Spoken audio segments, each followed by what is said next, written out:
मंत्री गजेंद्र सिंह जी, राजेंद्र जी राठौड़, नेता प्रतिपक्ष किरोड़ी मीणा जी और अन्य भाजपा के बड़े नेता राजस्थान प्रदेश की सरकार के बारे में, कांग्रेस पार्टी के बारे में अनर्गल बयानबाजी कर रहे हैं। प्रतिदिन प्रेस कॉन्फ्रेंस करके बयान दे करके राजस्थान की जनता को भ्रमित करने की चेष्टा कर रहे हैं। गलत तथ्यों के आधार के ऊपर वो अपनी बातें रख रहे हैं। और जिन्होंने 4.5 साल तक कुछ भी नहीं किया, नेता प्रतिपक्ष हों चाहे प्रतिपक्ष की हैसियत से प्रदेश अध्यक्ष हों, अब वो चुनावी साल में एक माहौल बनाने की चेष्टा कर रहे हैं। अब वो जो माहौल बना करके वो ये साबित करने का कुप्रयास कर रहे हैं कि राजस्थान में अपराध बढ़ रहे हैं। इस कुचेष्टा में लगे हुए हैं कि राजस्थान में भ्रष्टाचार बढ़ रहा है और राज्य की सरकार अच्छा शासन नहीं दे पा रही है। इस तरीके के कुप्रयास ये लोग बात कर रहे हैं। उसके संबंध में मैं अपनी बात कहना चाहता हूं। कांग्रेस पार्टी की तरफ से एक एक बिंदुवार उनकी बातों का मैं जवाब दूंगा, फिर आपको पीडीएफ और आपको ये जो अपने तैयार किया डॉक्यूमेंट वो भी मैं देना चाहूँगा। सबसे पहले तो मैं भारतीय जनता पार्टी के अध्यक्ष जी और तमाम नेताओं को एक चुनौती देना चाहता हूँ कि वो अपने 2014 और 19 में जो उन्होंने घोषणा पत्र दिया था उसको रख लें, और हमारा जो घोषणा पत्र है जो 2018 में हमने कांग्रेस पार्टी ने दिया था उसको रख लें। और किसी भी मंच पे किसी भी रूप में बहस करने के लिए हम लोग तैयार हैं। उनका जो घोषणा पत्र थे, चाहे वो केंद्र सरकार के थे, वो चाहे वो राज्य सरकार के संबंध में थे, 9% भी उनके वादे पूरे नहीं हुए। हमारे वादे 94% से भी अधिक हमने पूरे वादे पूरे किए हैं। इसलिए ये कहना कि राजस्थान की सरकार ने जो वादे किए थे वो पूरे नहीं किए, बल्कि मेरा ये आरोप है कि केंद्र की सरकार ने जो देश की जनता और राजस्थान की जनता से वादे किए थे वो एक भी वादा उन्होंने पूरा नहीं किया। 25 में से 25 सांसद होने के बाद में। फिर दूसरी बात, मंत्री गजेंद्र सिंह जी का मैं बयान देख रहा था, वो कह रहे हैं कि राजस्थान टॉप 5 में था और फिसल कर नीचे आ गया। मैं कहना चाहता हूं कौन से पैरामीटर हैं आपके पास में, कहां राजस्थान नंबर 1 है, वो मैं आगे चल करके आपको डिटेल में बताऊंगा। भ्रष्टाचार की कार्रवाई के नंबर में वो बार बार आरोप लगाते हैं।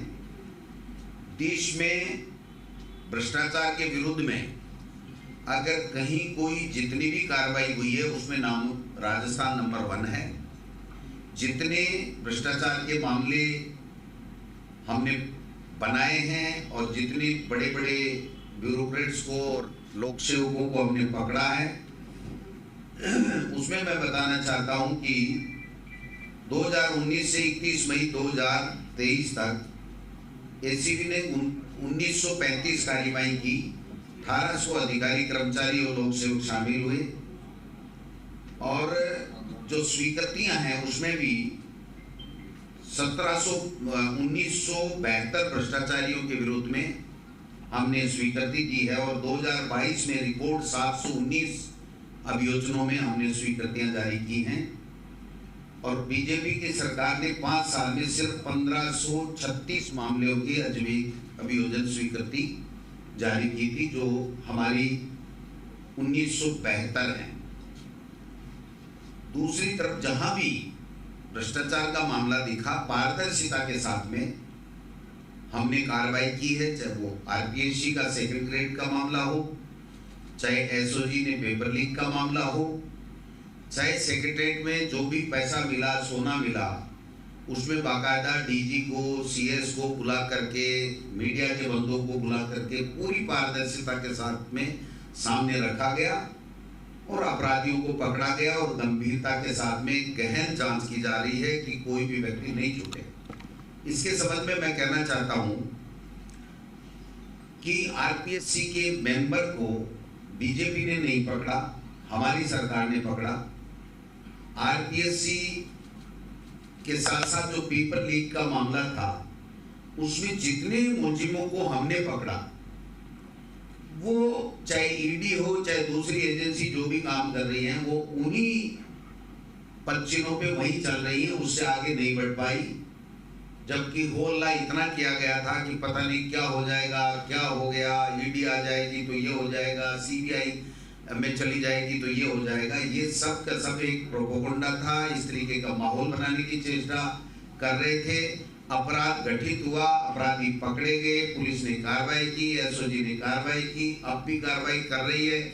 आगे भी एक भी व्यक्ति को बख्शा नहीं जाएगा, चाहे वो कोई कितना भी बड़ा आदमी हो।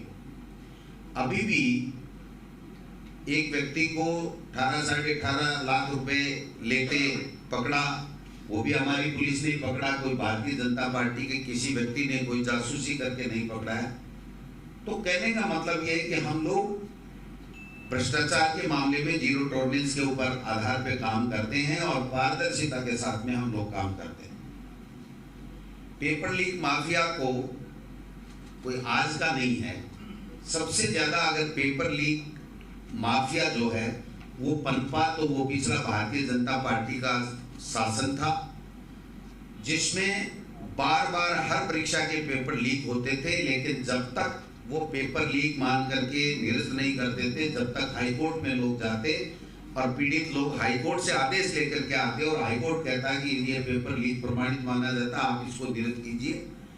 हमारे समय में एक भी ऐसा प्रकरण नहीं है कि हाईकोर्ट ने ये कहा हो कि आप पेपर लीक है, इसको पेपर लीक को मानिए। हमने स्वयं संज्ञान लेते हुए जहां भी ये लगा हमारी सरकार को सोर्स के आधार के ऊपर तो तुरंत उसके ऊपर कार्रवाई करने का हमने काम किया है। और यहाँ तक भी आरपीएससी के मेंबर को भी पकड़ा, पैसे सहित पकड़ा, और किसी के साथ में किसी तरह की कोई स्थिरता नहीं बरती गई, किसी तरह की कोई उसके पक्ष में फेवर नहीं किया गया। तीसरा, जो अपराध के आंकड़े ये गिनाते हैं उसमें मैं कहना चाहता हूं कि अनिवार्य एफआईआर पंजीकरण नीति जो देश में पहला राज्य है राजस्थान, उसमें लागू है। उसके बावजूद भी राजस्थान में प्रति लाख महिलाओं के विरुद्ध अपराधों की दर 105.4 है, जबकि असम में 168.3, दिल्ली में 147.6, उड़ीसा में 137.8, हरियाणा में 119.7, तेलंगाना में 111.2। ये सब वो स्टेट हैं जहां पर कांग्रेस का शासन नहीं है, इन्हीं लोगों का, या दिल्ली में आपका शासन है। मध्य प्रदेश दुष्कर्म के मामले में मध्य प्रदेश देश में सबसे ऊपर है। बलात्कार के प्रकरणों में राजस्थान में सजा का प्रतिशत करीब 48% है, जबकि राष्ट्रीय स्तर पर 28.6%। महिला अत्याचार के प्रकरणों में राजस्थान में सजा का प्रतिशत 45.2%, जबकि राष्ट्रीय स्तर पर 26.5%। महिला अत्याचार के प्रकरणों में पेंडिंग प्रतिशत 9.6%, जबकि राष्ट्रीय स्तर के ऊपर 31.7%। आईपीसी के प्रकरणों में राजस्थान में पेंडिंग प्रतिशत करीब 10%, जबकि राष्ट्रीय स्तर पर ये 35.1% है। ये जो अपराधों की बात करके माहौल खराब करना चाहते हैं वो मैं बताना चाहता हूँ।